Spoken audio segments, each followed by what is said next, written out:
Welcome to the first sort of proper Geek Out EV episode, and today we're going to talk about the Chevy Bolt and also the Ampera E, and what I kind of predicted was the case without having any sort of hard facts or corroborating evidence, but it made sense to me.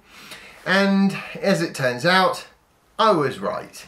You can't make money selling Ampera E's.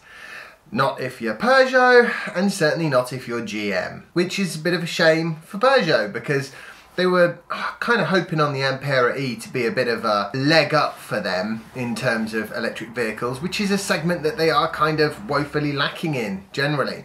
As you can see, the studio, quote unquote, is quite a long way from finished.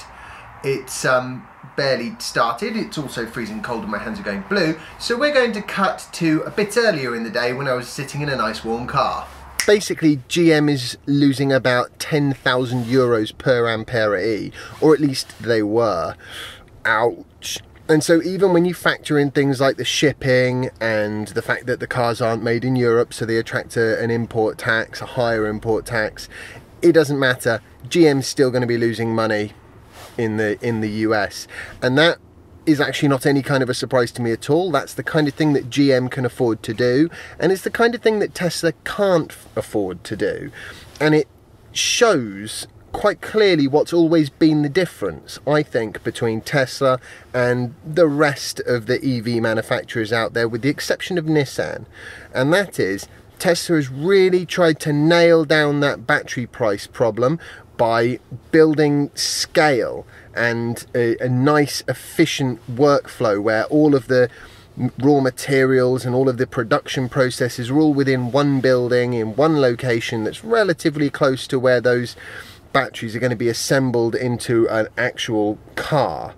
And by nailing the prices down as low as they can, they do make positive automotive margin on their cars. They might lose money as a company, but per unit of vehicle that they sell, they make money. And that is a very key distinction. Nissan also makes money for every Nissan Leaf they sell, but I believe they do that principally by keeping the battery architecture very simple. In other words, they use a relatively benign chemistry most of the time, and they don't have active thermal management built in, which removes an enormous amount of the complexity that goes into battery design just in one fell swoop.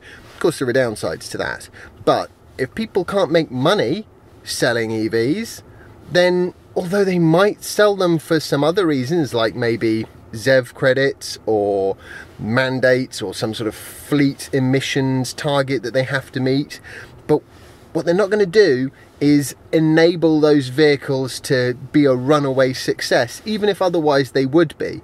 They will limit the supply one way or the other, or limit the demand if they can, which seems to be the tactic that a lot of EV manufacturers are going after. And it's a real shame, because EVs can be great, but we're still waiting for manufacturers to properly get it. And I don't think they will until battery manufacture catches up to where people's desire for long-range EVs is, because at the moment it's just, we are a long way off.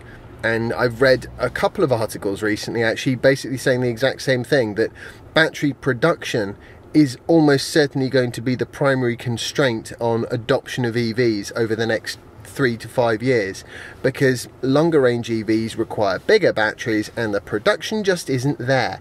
You've got people like LG Chem and obviously Panasonic with a Gigafactory and various other battery manufacturers as well, whose names escape me right at this exact point in time, but they're all building new factories all over the world. Massive factories in comparison to what came before, but it still pales in comparison with what's actually needed when you think about all the potential uses for batteries. And I'm not just talking about electric vehicles here, I'm also talking things like planes.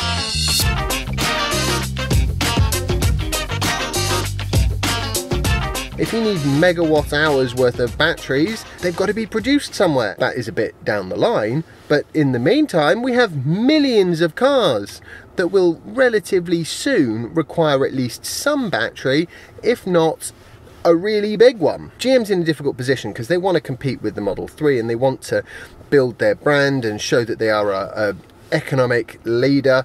The problem is that building a really awesome EV has never actually been a question of humongous technical knowledge required. You do need technical knowledge, but the real problem is doing it for a price that's less than £1 million or something ridiculous. You know, yeah, sure, if you're going to build yourself a Rimac Concept 1, it's easy to give it a lot of range, or the new Tesla Roadster for that matter, because you've got a huge amount of income per unit sale, so you can afford to put a big battery in. Not quite the same when you're going for a sort of small compact car for a family of 4.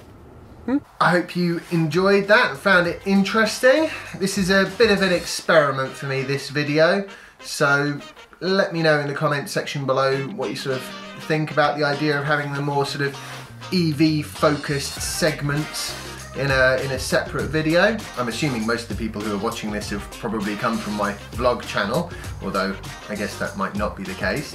Either way, I hope you've enjoyed this video. If you have, remember to like it, share it and subscribe, and I'll see you when I produce my next episode, which I don't actually know when that'll be, but it'll be soon anyway.